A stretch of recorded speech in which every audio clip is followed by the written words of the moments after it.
السلام علیکم، ایک نئے ویلاگ کے ساتھ طیب بلوچ آپ کی خدمت میں حاضر ہے۔ آج ہم جو ہے وہ جو ڈسکس کرنے والے ہیں وہ پاکستان سے تو متعلق ہرگز ایشو نہیں ہے، لیکن ایک انٹرنیشنل ایشو ہے، اور یہ معاملہ جو ہے وہ روس اور امریکہ کے درمیان بڑھتی کشیدگی سے متعلق ہے۔ اور ڈسکشن کا ٹاپک یہ ہے کہ کیا واقعی امریکہ روس کے اوپر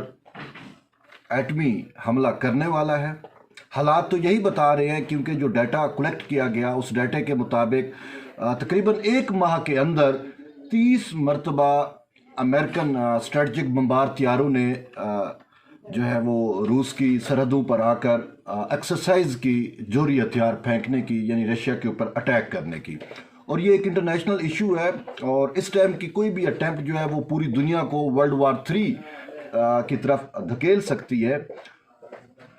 دراصل معاملہ اس وجہ سے ہی بھی کچھ زیادہ سنگین ہے کہ یوکرین کے ایشو کے اوپر نیٹو ورسز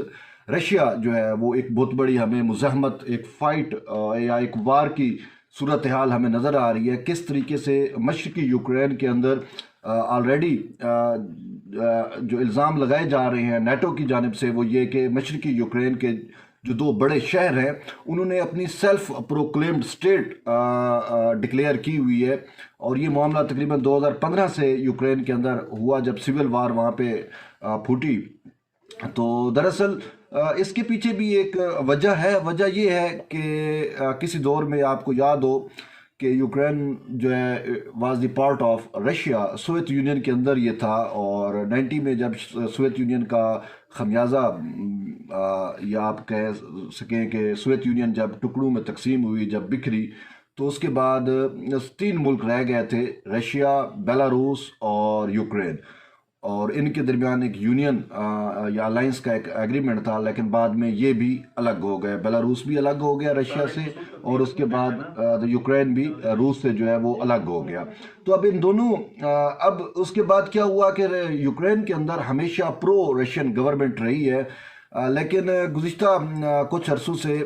نیٹو کی یہ اٹیمپٹ رہی کہ وہ مشرق کی طرف جو سٹیٹس ہیں یعنی یورپ میں اور رشیا کے بارڈرز کے ساتھ، اس کی اٹیمپٹ رہی کہ اس کو انٹیگریٹ کیا جائے نیٹو کے ساتھ۔ تو یہ اٹیمپٹ جو ہے وہ رشیا کے لیے کافی جو ہے وہ پریشان کن رہی، اور اسی وجہ سے انہوں نے یوکرین کے اندر ایک مارشل لا یا کو کر کے اپنی رجیم یا پرو یورپین رجیم، پرو نیٹو رجیم آپ اسے کہہ سکتے ہو، پرو ویسٹ رجیم کہہ سکتے ہو، وہ وہاں پہ بٹھائی، تو جس وجہ سے رشیا اور یوکرین کے حالات کشیدہ ہونا شروع ہو گئے، اور اس وجہ سے ایسٹرن یوکرین جو ہے وہ الگ ہو گیا یوکرین سے، اور اب وہاں پہ بارڈر بھی باقاعدہ بن گئے ہیں۔ لیکن مسئلہ یہ چل رہا ہے کہ وہ جو کنفلکٹ ہے وہ کنفلکٹ ابھی تک حل نہیں ہو رہا، آلدو منسک ایگریمنٹ طے ہوا تھا، روس اور جرمنی، فرانس اور پھر بیلاروس، یوکرین، یہ جو خطے کے ممالک ہیں وہاں پہ انہوں نے مل کے منسک ایگریمنٹ طے کیا تھا، اور اس کا جو فارمیٹ تھا وہ فارمیٹ ورلڈ وار 2 کے فارمیٹ کے اوپر جو ہے اس کو طے کیا گیا تھا۔ لیکن امریکہ جو ہے وہ اس ایگریمنٹ کو امپلیمنٹ اس وجہ سے بھی نہیں ہونے دے رہا کیونکہ پینٹاگون یا امریکہ کی یہ خواہش رہی کہ وہ منسک ایگریمنٹ میں براہ راست فریق کے طور پر شامل کیوں نہیں ہے۔ تو اس کو نارمینڈی فارمیٹ کہتے ہیں۔ آپ نے دیکھا ہوگا اگر ورلڈ وار 2 سے آپ کو واقفیت ہے کہ کس طریقے سے نارمنڈی کے اندر جو ہے وہ ایک بڑا مشہور، جسے ہم کہہ سکتے ہیں کہ ڈومز ڈے ہوا تھا۔ تو یہ نارمنڈی کنٹریز کہلاتی ہیں، جس میں یورپ میں سے فرانس ہو گیا، جرمنی ہو گیا، اور پھر یہاں سے سوویت یونین یا یہ رشیا ہے، یا باقی یوکرین، بیلاروس، ٹھیک ہے۔ تو وہ نارمینڈی فارمیٹ کے جو کنٹریز تھے وہ مل بیٹھے، اور انہوں نے کہا کہ ہمیں یوکرین کا جو سلوشن نکالنا ہوگا۔ تو اب اس پہ ایگریمنٹ ہو گیا، سیز فائر ہو گیا دونوں طرف سے، ایک طرف سے یوکرینین آرمی اور دوسری سائڈ پہ جسے ویسٹرن میڈیا رشین ربلز کہتا ہے، تاہم وہ وہاں کے جو لوکل لوگ ہیں جو مزاحمت کر رہے تھے اس فارن پپٹس کے خلاف، تو ان کے درمیان سیز فائر بھی ہوئے۔ لیکن اس کے باوجود اس معاہدے کی جو روح ہے اس پہ عمل درآمد نہیں ہو رہا۔ وہ میں نے وجہ آپ کو بتا دی، وجہ یہ ہے کہ نیٹو نہیں چاہتی، امریکہ نہیں چاہتا کہ وہاں پہ پیسفلی معاملات طے ہو جائیں، بلکہ ان کی یہ خواہش ہے کہ یوکرین جو ہے وہ ہسٹائل رہے اور یوکرین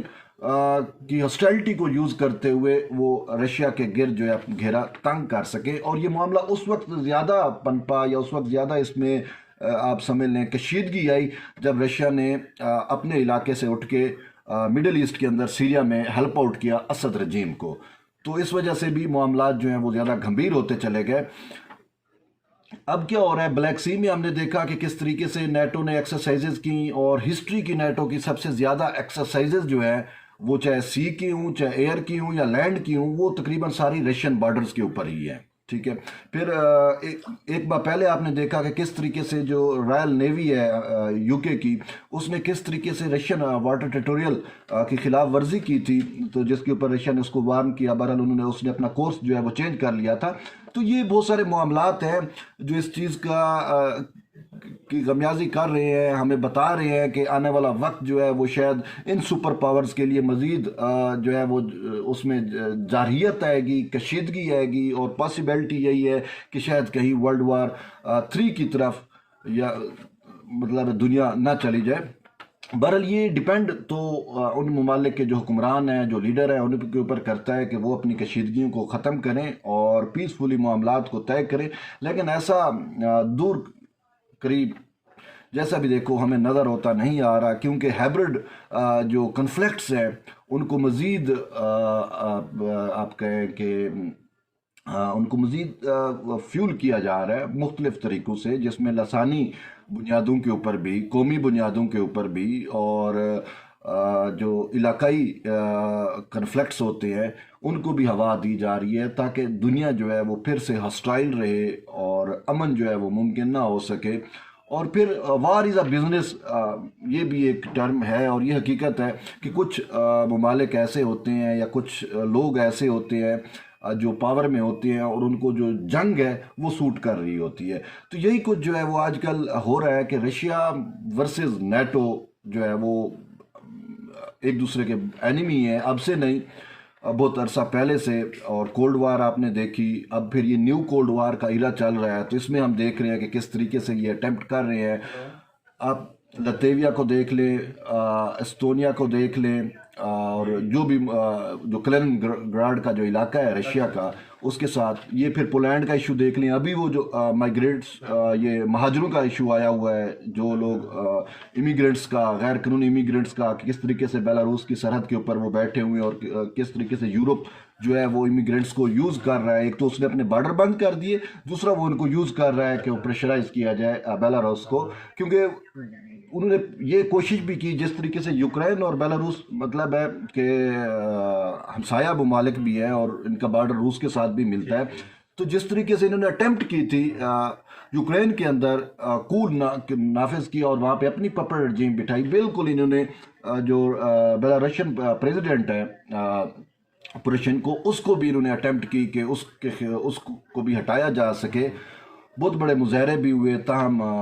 جو ہے اس کو ہٹانا ممکن نہیں رہا. پھر ہم نے دیکھا کہ کس طریقے سے ایک نیو نازی جو جرنلسٹ تھا، بظاہر تو وہ فوجی تھا، حقیقتاً کینیڈا سے اس نے تربیت بھی حاصل کی، اور پھر اسی یوکرین کے اندر، اور خاص کر جو یوکرین کا کیپٹل ہے کیو، وہاں پہ وہ بہت زیادہ انوالو بھی رہا. جو وہاں پہ مسکر ہوا تھا، بندے زندہ جلائے گئے تھے میونسپل کی بلڈنگ کے اندر، تو اس کی فنڈنگ بھی اس جرنلسٹ نے کی. پھر ہم نے ابھی کی ریسنٹ کی جب بات ہے کہ کس طریقے سے انہوں نے وہ طیارہ جو ہے بیلاروس نے نیچے اتار کے اور پھر ان کو پکڑا. تو یہ سارا ایک انٹرنیشنلی گیم کا حصہ ہے، لیکن اس سب کا مقصد جو ہے وہ رشیا کی جو ہے وہ حد بندی کرنا ہے. اب مسئلہ یہ ہے کہ کل میں خبر دیکھ رہا تھا، سوچنے کی بات ہے کہ اب رشیا اپنی جو آرمی کی مشینری ہے اس کو موو کر رہا تھا ٹوورڈز یوکرینین بارڈر. تو انٹرنیشنلی اس چیز کو یہ کیا گیا، دیکھیں جی وہ رشیا جو ہے وہ